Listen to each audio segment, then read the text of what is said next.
Hi folks, welcome to Thursday's edition of the iRadio podcast and videocast.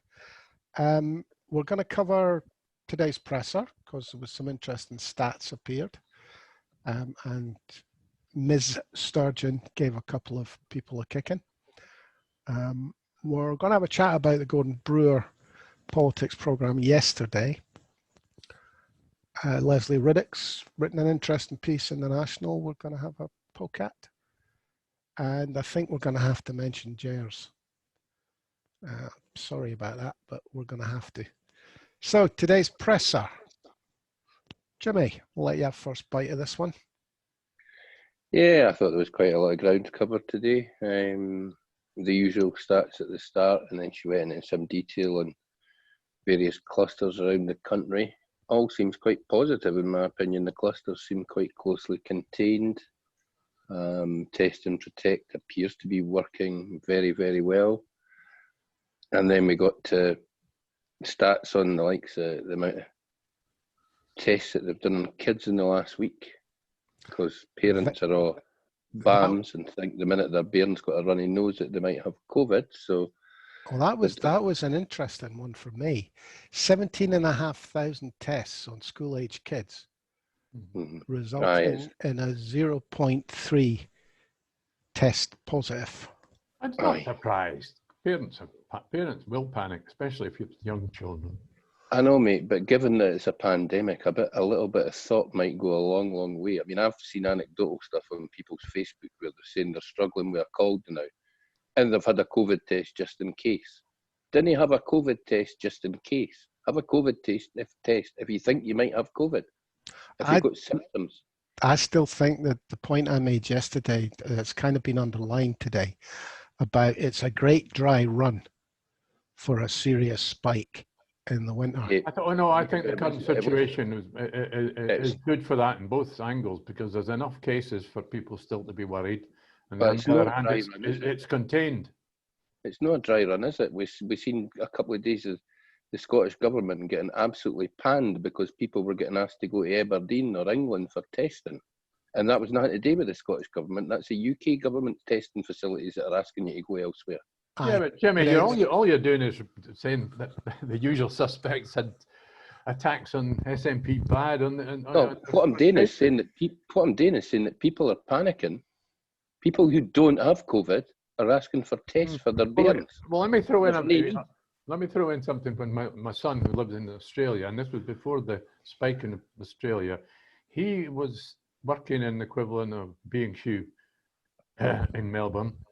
He had a bit of a cold, a sniffle at work, and he got sent away by his boss to get a test and to stay home until his test was clear.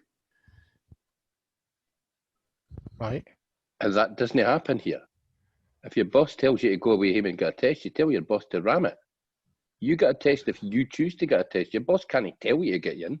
Well, you wouldn't lose any pay. You just had to go home. Oh, we also had the joys, and while you mentioned pay, we also had the idiot from the BBC, absolute arse from the BBC, who said that the UK government is going to give £130 for people to self-isolate. Well, that's not the figure that I've heard. She got that figure wrong. I'm assuming she pulled it out of Jimmy Carter. £13 a day that they're doing a trial of. I think it includes their benefit. I think that's kind of a job seeker's license plus the £13 a day. Would that take it to 130? It would just about. No, but it's not just for people who are on job seekers, clearly, because if you're self-isolating, they're giving you 13 quid a day. Apparently, you would just get your job seekers anyway. Well, the way That's for people who are having to self-isolate and no work, Norrie. No, the way I heard it is for people on benefits. So if you have to self-isolate and you're not getting paid and you go on the sick, then you're entitled to it. Anyway, it's only in piloted areas of England. It's not all of England, and therefore won't be here in Scotland at the moment. And by the way, I want to know, Stuart, why you haven't spent the £100 I promised you, of which I've only given you £20. Right, sorry about that. It gave the First Minister an excuse to say, well, we don't really need to worry about people. Basically, the idea, of course, of offering free money to people in England in these quarantined areas is to try and raise the percentage of contacts reached, etc. Whereas the First Minister was saying, well, we're doing all right. We're getting reaching 80% of our contacts, and 80% of our contacts are staying in quarantine. Reaching 90% of our contacts. Oh, she said 80, but no, she didn't.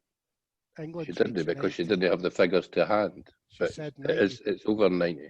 It's over 95. Last time I heard the figures, it was 97 and 98%. It's the same. I mean, the BBC questionnaire was a donut, and then you got ITV coming out with homeless figures. Homeless figures that question clearly wasn't worth asking, because at the start of COVID, or not at the start, but these figures were up to April the 5th, I believe, and it was in April that they actually started putting homeless people into hotels in Glasgow and Edinburgh.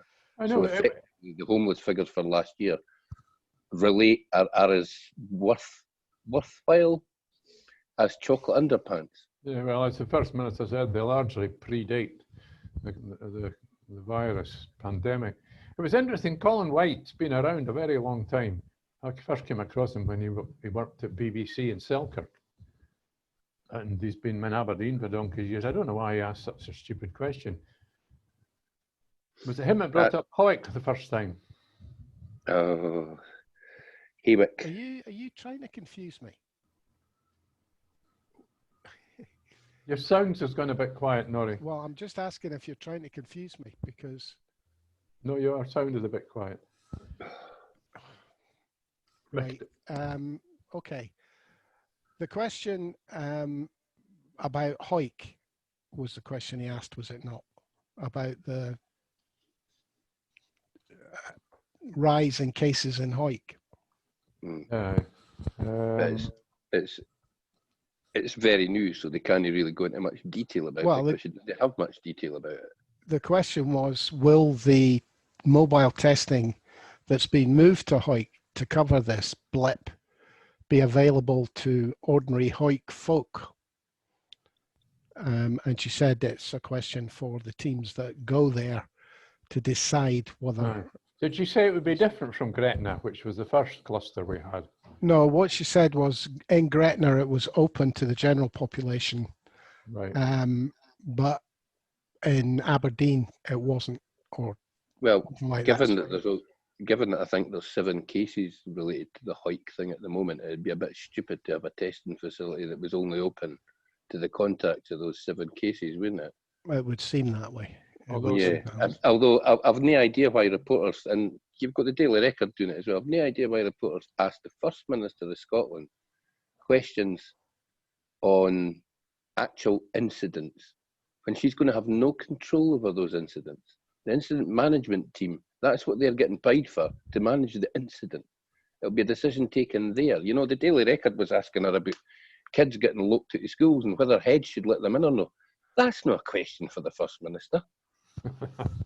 Hey, look, she was able to tell us that they nearly did 30,000 tests yesterday, so she was chuffed with that. But I've got one for you, Jimmy.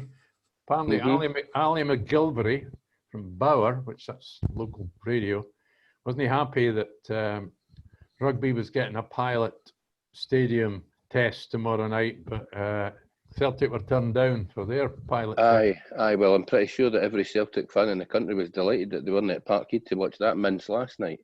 But the reality of that, Stuart, is that the people that are going to Murrayfield, I believe there's about 800, and they're all locals. They're all from the Murrayfield area.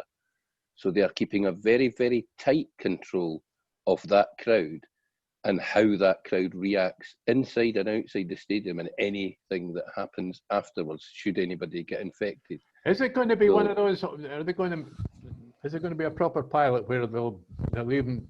There was a pilot recently where they actually put some kind of dye on people's hands before they did a pilot. I think it was in a concert. So they could measure when they went for food and the toilet and everything. Aye, that was the thing in Germany, mate. That was a strictly scientifically controlled thing. No, Murrayfield's basically to see how people move in and around the stadium to see if people can actually social distance. And let's be honest, 800 people in Murrayfield, if they can't social distance at that point, they never can. Biggest stadium in Scotland, isn't it? Let's be incredibly honest here.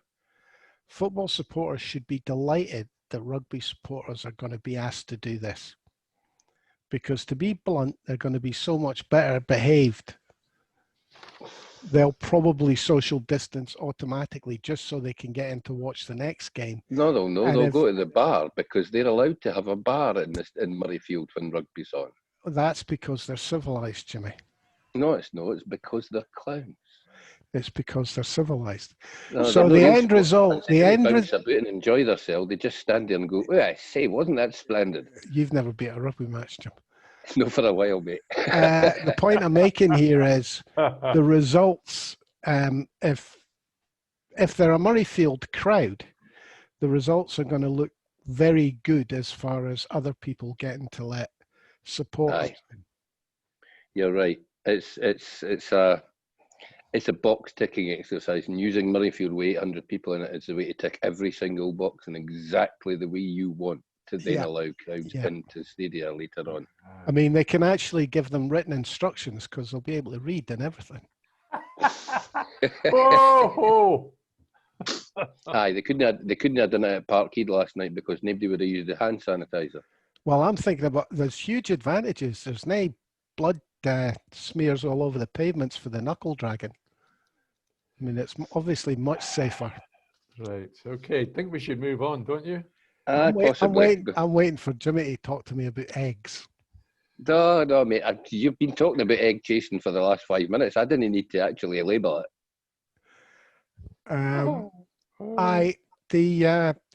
The joke that you totally missed, Stuart, about the 100 quid is that she was also asked about why the 97, million in consequentials from London hadn't all been spent.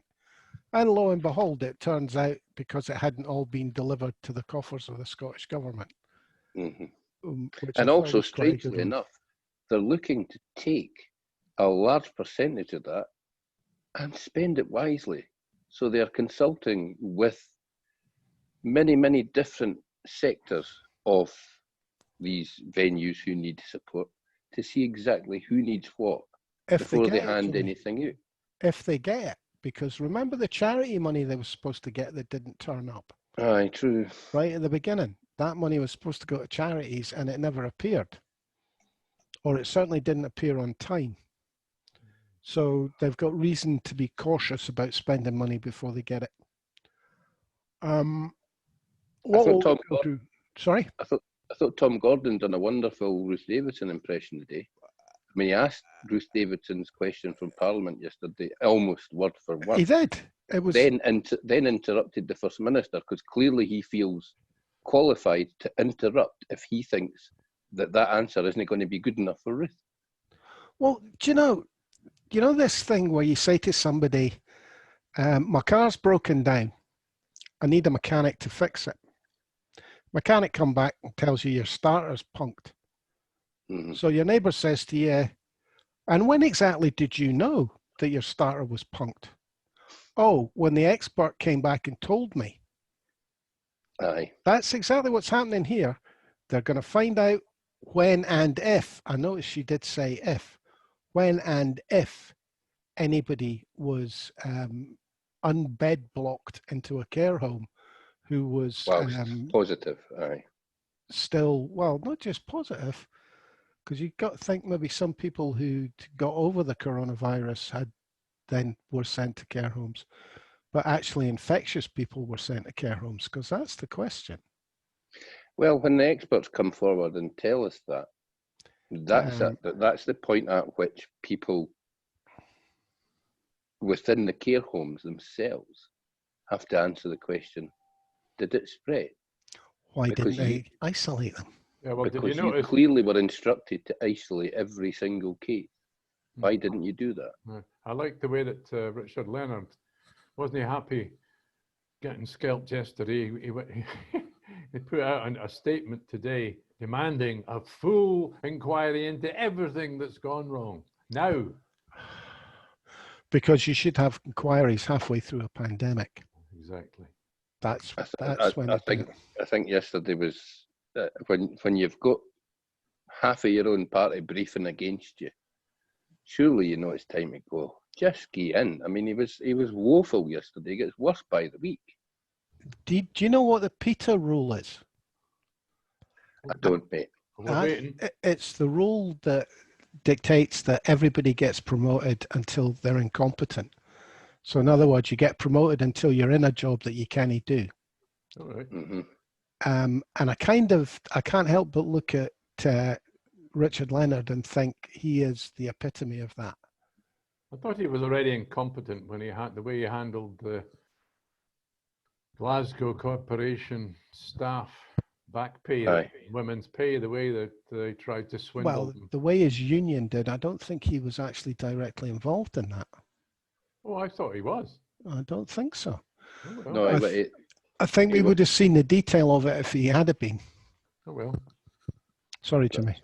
I look at that and I think Nicola Sturgeon almost feels sorry for it. I mean, she enjoyed it yesterday. She has fun with it, but I'm sure there's a bit of sympathy. It's kind of like kicking a dug or something. You know, it's really no fair. Well, talk about enjoying herself. She enjoyed herself today. She scalped 2 idiots at this presser. Michael Blackley, she loves to scalp the male, who tried to compare what happened in England, where the civil servants in charge of education got the sack, but not the ministers. And the First Minister said, we put it right and we accepted responsibility. And by the way, we take our own decisions. Nothing to do with England. She didn't say England, but you know what I mean. Sturgeon refuses to sack civil servant over exam debacle. I mean, exactly. How do you make up? And then the woman from the Times Educational Supplement, but goodness me. Apparently there's a 2-week SQA consultation, and there's been all these teachers and everybody giving their opinions about what happened and what went wrong. And this woman came on, and we'd never heard of her before, called Emma. And she went on and on and on about reading out all these consultations, and the First Minister just scalped her straight away. It's not the Minister's job. Well, no, what she did was quote the various organisations that had put in. I'm not even sure they were organisations. They could have been individual teachers, but all we know. Well, no, she'd actually it was organisations. She quoted them, but as the minister said, well, okay, we've now got all their opinions. Let's look at them and see which ones we agree with or disagree with.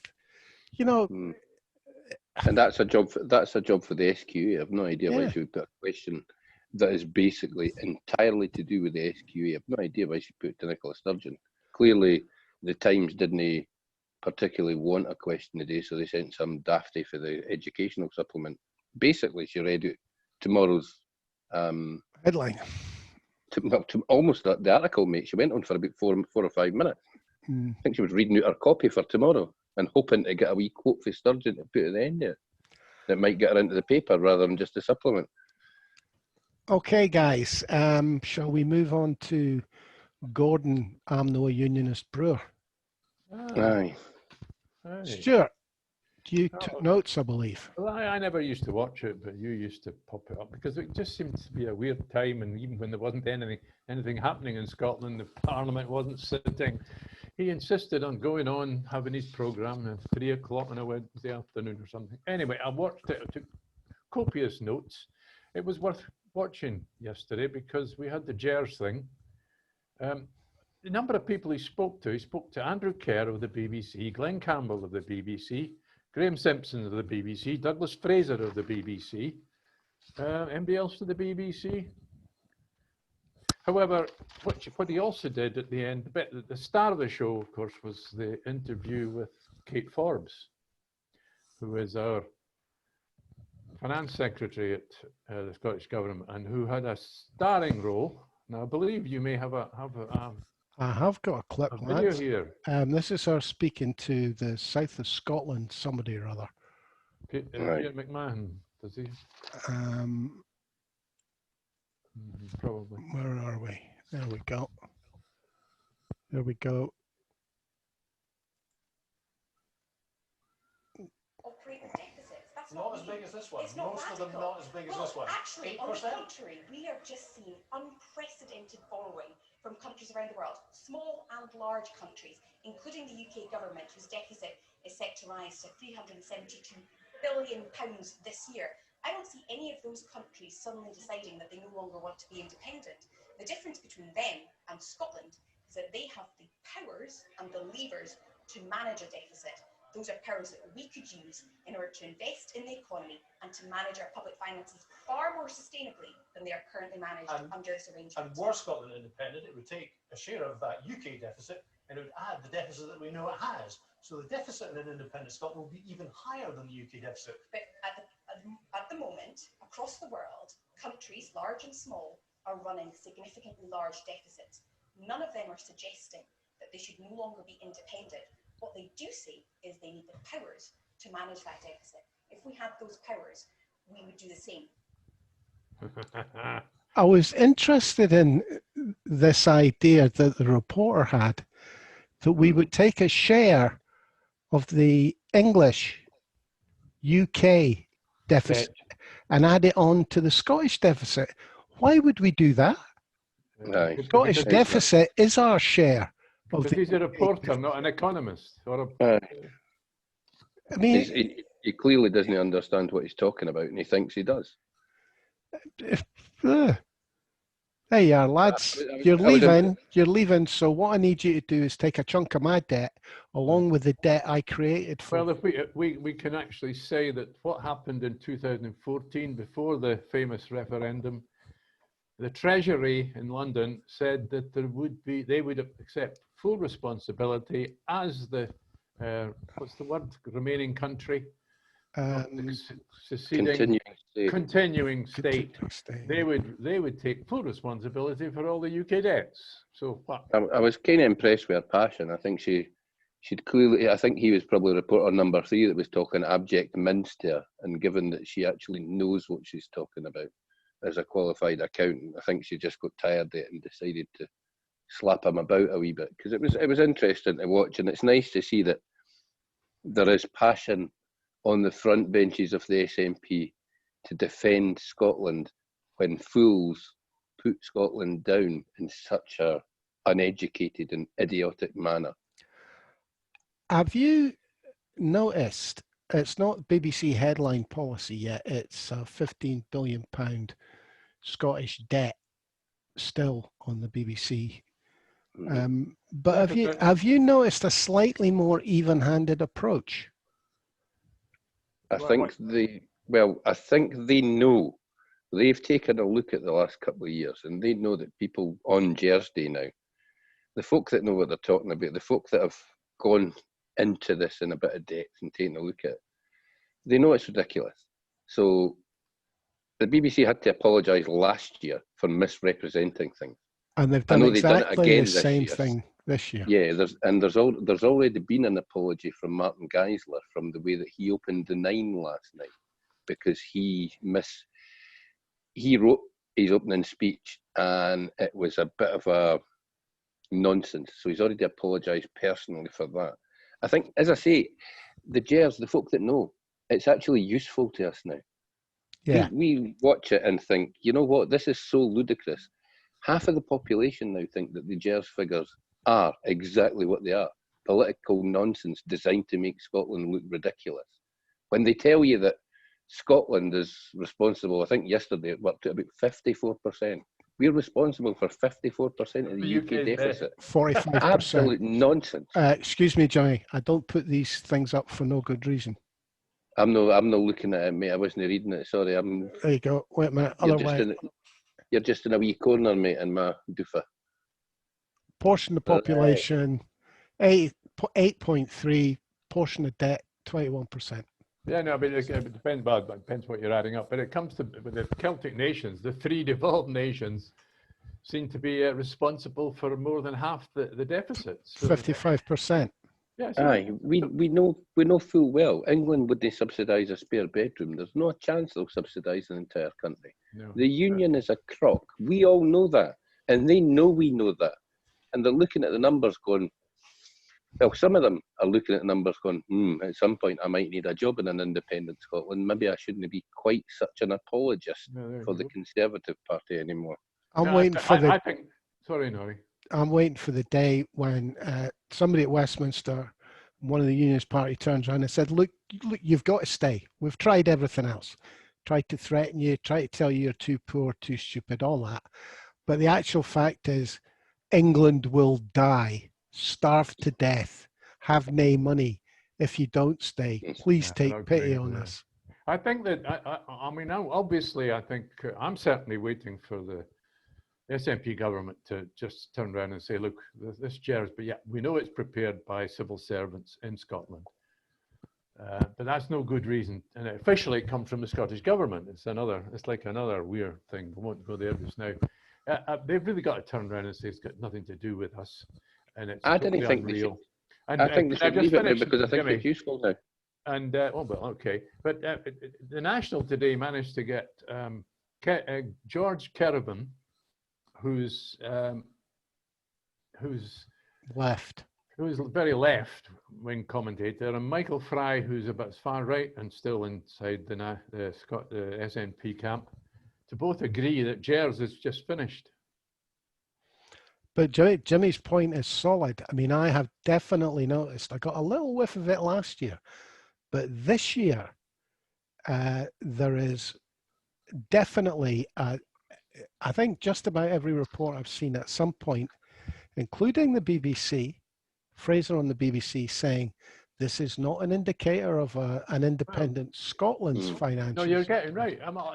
Douglas Fraser was having one of his I'm sitting on the fence days, and so it's, you know, because sometimes he sounds as though he's right in the middle of the road, and the other time he's a unionist.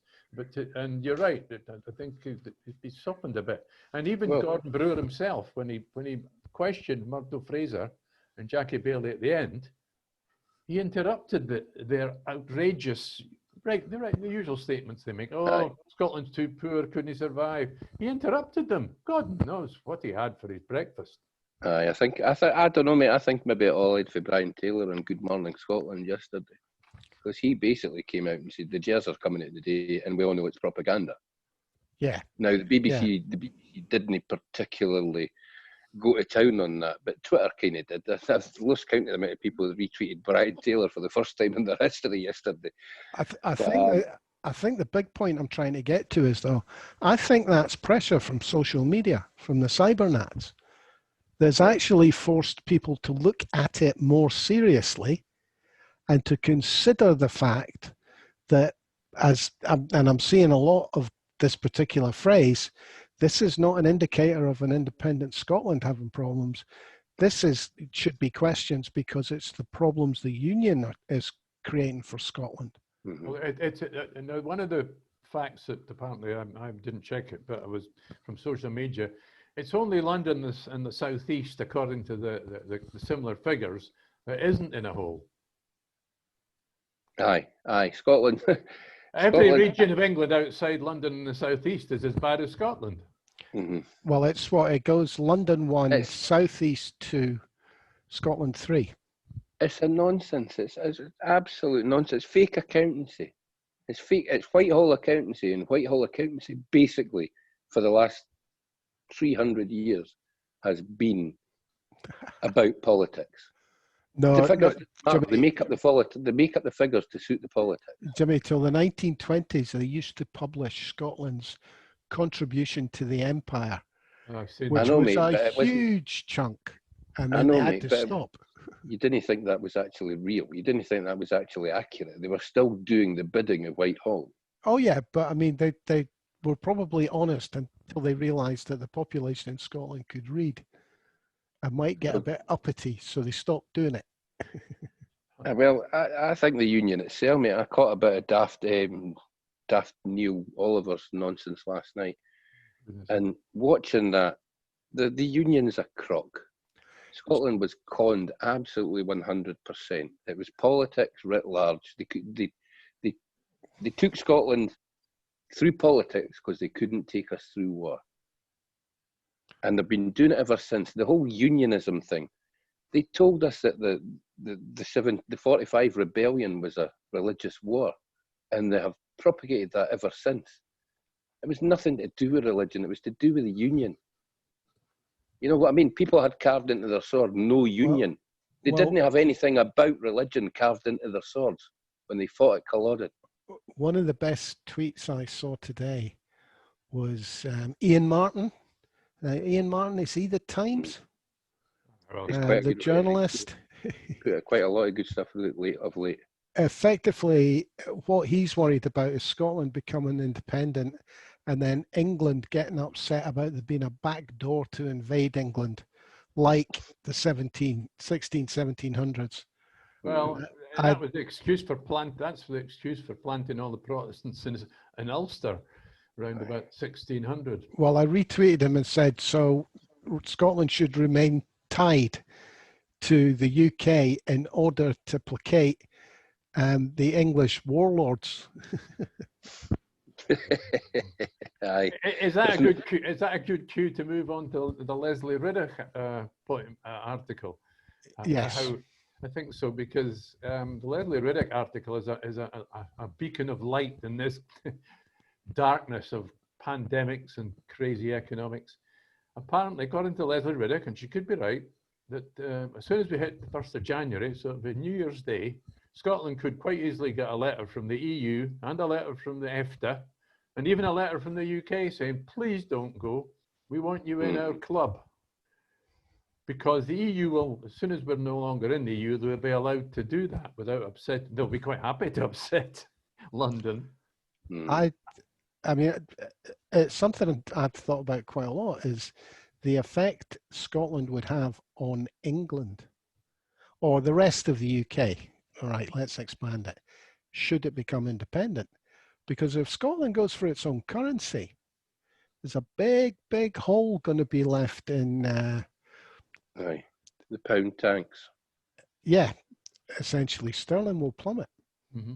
That's true. Look, let me read out, because this is not from Lesley herself, but from a comment, a guy called Simon Taylor. He says, we are a major, this is talking about Scotland, we are a major asset to any trading bloc that wants us, whether EU, EFTA or perfidious Albion. When we enter negotiations on a post-India arrangement, remember who it is as the most of the UK's natural resources is England's second largest export market, is strategically located in the North Atlantic, has the second largest economy outside London, etc. We will negotiate from a position of strength, not weakness. No, we shouldn't negotiate at all. There should be one thing on the table, that's the nukes. How much are you going to pay us to keep them? And I've already decided we should be dead reasonable. We should charge them £1 a day rent, doubling each day they're there. And we'll own England within 3 years. Aye. I've said it before, mate. For me, it's EFTA, and purely for, well, not purely for the fishery reason, but the fisheries would be sorted out like that, because between us, Norway and Iceland, we are both members of EFTA. What is Norway? That's basically about 90% in it. It's about 90% of the European fishery. So every European country wants, they've all got fishing fleets and they all want to put them into their waters. So you'd sit down and you'd get a fishery agreement sorted out straight away. You then sit down with Norway and say, by the way, talk to us about how you operate your sector of the North Sea, because we need some advice on how to operate ours. And we sit down with Iceland and go, by the way, talk to us about your geothermal power supplies, because we've got loads of renewables here and we need to find good ways to bring them online. These are expert, small independent countries that would happily advise us and be partners in anything and wouldn't tell us how to operate our country. Are we going to cut the Faroes out of this deal? No, the Faroes can bear on the fishing, mate, but they're just a small part of the fishery, isn't they? Oh, we're not going to act like England then. We're not going to be the big tough guy. No, I didn't think we have any need to. Well, I think an independent Scotland would be surrounded by friends, mate, and there would be one suspicious-looking ex-partner looking up from above. But like you say, 10, 15 years down the line, I think an independent Scotland would be successful. Yeah, and that would create massive problems in England, because the English people would be saying, hold it, how can Scotland be that successful if we were subsidising? Well, there is that side, but there's also the economic thing that England needs Scotland, needs to be able to trade with Scotland. Well, as I said, they're a second biggest market. So, but you know, the energy thing's important. You've got Iceland with their geothermal. Their electricity is so cheap. They have these server farms, you know, that run the internet. They're way up there in the Arctic, on this island in the middle of the Atlantic, and because their electricity is so cheap. Norway's got huge hydroelectric resources. Scotland should have huge tidal resources, and it's only been held back because we're part of the UK. What a triumvirate, 3 countries, the future for energy. And genuinely, EFTA membership, all right, you have to pay to be part of the single market and what have you, but EFTA membership offers us all of the benefits, great influence, and we can genuinely turn around and throw this nonsense back in people's faces that say, you're not really independent if you're going to hand the powers to Brussels, ram that right down their throats. Well, as Lesley Riddoch says in her piece, which is where we started, she envisages a bidding war between EFTA, the EU, and the UK. I don't think she was so hot on the UK. But well, the thing is, as well, mate, as an independent Scotland, we sit down and we negotiate with people, but we didn't negotiate with the baggage that the United Kingdom negotiates with them, where the English do. The exceptionalism comes in at every point. They didn't want to do deals with the French because they hated them 800 years ago, and they still think they're better than them. Well, the only deal we should really do with the English is to use their roads, so we can run our trucks into Europe and we can import what we want from Europe.